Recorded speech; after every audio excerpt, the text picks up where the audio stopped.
ચાલો મિત્રો, આજે આપણે જાણીશું ગરુડ પુરાણ શું છે અને મૃત્યુ પછી તેનો પાઠ કરવો કેમ જરૂરી છે. હિન્દુ ધર્મમાં આવા ઘણા ગ્રંથો છે જેના પાઠ તમારા માટે ફળદાયી બની શકે છે અને કેટલાક પુરાણોમાં જીવન અને મૃત્યુના સંતુલનનું પણ વર્ણન જોવા મળે છે. હિન્દુ ધર્મમાં એવા ઘણા ગ્રંથો અને પુરાણો છે જે આપણા વ્યવહારિક જીવન સાથે જોડાયેલા છે અને આપણા 16 સંસ્કારોનો ભાગ માનવામાં આવે છે. તેનું પઠન જરૂરી છે. ગરુડ પુરાણ આમાંથી એક છે. જ્યારે પણ કોઈનું મૃત્યુ થાય છે ત્યારે આ પુરાણનો પાઠ પરિવારના તમામ સભ્યોને કરવામાં આવે છે અને તેનાથી ઘરની શુદ્ધિ થાય છે. એવું માનવામાં આવે છે કે જો કોઈના મૃત્યુ પછી તેનો પાઠ કરવામાં આવે તો તેને સરળતાથી મુક્તિ મળે છે અને ઘરના લોકોને એ સત્ય સ્વીકારવાની શક્તિ મળે છે કે તેની નજીકની વ્યક્તિ તેનાથી દૂર થઈ ગઈ છે. આ પાઠમાં જીવન અને મૃત્યુ વચ્ચેના સંબંધની ચર્ચા કરે છે અને જણાવે છે કે જે વ્યક્તિનો જન્મ થાય છે તેનું મૃત્યુ નિશ્ચિત છે અને મૃત્યુ પછી આત્મા શરીરને છોડીને નવી જગ્યાએ પ્રવેશ કરે છે. આવી ઘણી વસ્તુઓનો ઉલ્લેખ ગરુડ પુરાણમાં જોવા મળે છે. ગરુડ પુરાણ શું છે?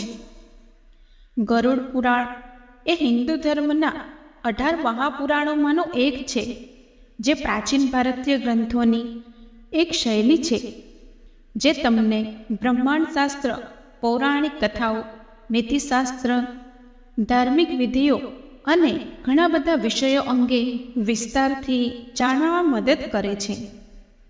હિન્દુ ધર્મના લોકો માટે મૃત્યુ પછી ગરુડ પુરાણનું જ્ઞાન અત્યંત મહત્વપૂર્ણ માનવામાં આવે છે. ગરુડ પુરાણમાં 19,000 શ્લોક છે અને તેમાં 2 ભાગ છે. પ્રથમ ભાગ વિષ્ણુ સાથે સંકળાયેલી ભક્તિ અને ઉપાસનાની પદ્ધતિઓ સાથે સંબંધિત છે. આ ભાગમાં આપણે મૃત્યુ પછી ગરુડ પુરાણનું મહત્વ વાંચી શકીએ છીએ. ગરુડ પુરાણના બીજા ભાગમાં રાક્ષસ યુગનું વિગતવાર વર્ણન જોવા મળે છે. તેમાં કહેવામાં આવ્યું છે કે કોઈ જીવના મૃત્યુ પછી મનુષ્યની ગતિ કેટલી હોય છે અને તેને કઈ પ્રજાતિ મળે છે, શ્રાદ્ધ અને પવિત્ર કાર્યો કેવી રીતે કરવા જોઈએ, નરકના દુઃખમાંથી કેવી રીતે મુક્તિ મેળવી શકાય. આવા પ્રશ્નોના જવાબ ગરુડ પુરાણમાં વિગતવાર જોવા મળે છે. ગરુડ પુરાણની કથા. ગરુડ પુરાણની દંતકથા અનુસાર એક ઋષિના શ્રાપને કારણે રાજા પરીક્ષિતને તક્ષક નાગે ડંખ માર્યો હતો અને રસ્તામાં તે ઋષિ કશ્યપને મળ્યા હતા. તક્ષક નાગે પોતાનો વેશ બદલીને બ્રાહ્મણ વેશ ધારણ કરતા ઋષિને પૂછ્યું કે આટલી અધીરાઈ સાથે ક્યાં જઈ રહ્યા છો? ઋષિએ કહ્યું કે તેઓ તક્ષક નાગ મહારાજ પરીક્ષિતને કચડીને તેના ઝેરની અસરને દૂર કરીને તેને ફરીથી જીવન આપવા જઈ રહ્યા છે. આ સાંભળીને તક્ષકે પોતાનો પરિચય આપ્યો અને પાછા ફરવાનું કહ્યું. તક્ષકે કશ્યપજીને કહ્યું કે મારા ઝેરની અસરથી આજ સુધી કોઈ વ્યક્તિ બચી શક્યો નથી. ત્યારે કશ્યપે કહ્યું કે તે પોતાના મંત્રોના બળથી રાજા પરીક્ષિતની ઝેર અસરને દૂર કરશે. આના પર તક્ષકે કહ્યું કે જો આવું જ હોય તો તમે આ વૃક્ષને હરિયાળું બનાવી દો. જ્યારે તક્ષકે ઝાડને બાળીને રાખ કરી દીધું ત્યારે કશ્યપે વૃક્ષની રાખ પર પોતાનો મંત્ર પ્રગટાવ્યો અને થોડી જ વારમાં રાખમાંથી નવી કળીઓ ફૂટી અને થોડી વાર પછી વૃક્ષ ફરી લીલું થઈ ગયું. ઋષિ કશ્યપના આ ચમત્કારથી આશ્ચર્યચકિત થઈને તક્ષકે પૂછ્યું કે તે રાજાનું ભલું કેમ કરવા ઈચ્છે છે? સાધુએ કહ્યું કે તેને ત્યાંથી મોટી રકમ મળશે. તક્ષકે એક ઉપાય શોધી કાઢ્યો અને તેને અપેક્ષા કરતાં વધુ પૈસા આપીને પાછો મોકલી દીધો. ગરુડ પુરાણ અનુસાર ગરુડ પુરાણ સાંભળ્યા પછી કશ્યપ ઋષિનો આ પ્રભાવ અને શક્તિ વધી ગઈ. ગરુડ પુરાણનું આવું નામ શા માટે રાખવામાં આવ્યું છે? ગરુડ પુરાણનું નામ પક્ષી ગરુડના નામ પરથી રાખવામાં આવ્યું છે, જે હિન્દુ પૌરાણિક કથાઓમાં સુપ્રસિદ્ધ પક્ષી જેવું પ્રાણી છે, જે ભગવાન વિષ્ણુનો પર્વત છે. આ પુરાણ ભગવાન વિષ્ણુને સમર્પિત છે અને ભગવાન વિષ્ણુ વચ્ચેના સંવાદના રૂપમાં પ્રસ્તુત છે.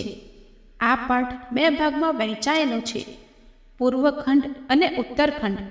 ગરુડ પુરાણ જીવન, મૃત્યુ અને મૃત્યુ પછીના જીવનના વિવિધ પાસાઓના વિગતવાર વર્ણન માટે જાણીતું છે.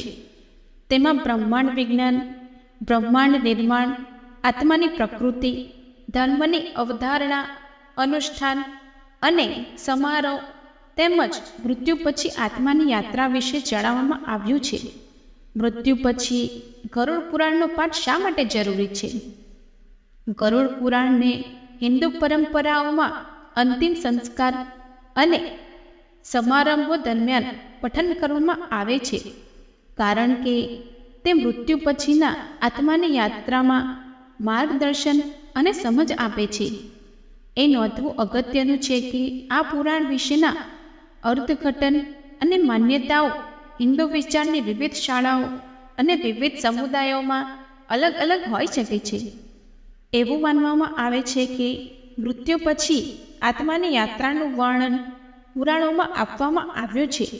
આ દ્વારા લોકો મૃત્યુ પછીની આત્માની પ્રક્રિયાને સમજે છે અને તેના પારિવારિક કાર્યોમાં મદદ કરે છે. ગરુડ પુરાણ તમારા કાર્યોના પરિણામો સમજાવે છે. ગરુડ પુરાણ ધર્મ અને નૈતિકતાનો પાઠ શીખવે છે. ગરુડ પુરાણનો પાઠ તમારા જીવનમાં અને મૃત્યુ પછીના ઘણા ફેરફારો વિશે જણાવે છે અને તમને જીવન વિશે જાગૃત કરે છે. જય શ્રી કૃષ્ણ. આવી જ ધાર્મિક, આધ્યાત્મિક તેમજ પૌરાણિક વાતો સાંભળવા માટે અમારી ચેનલને લાઈક, શેર અને સબસ્ક્રાઈબ કરો. Thank you.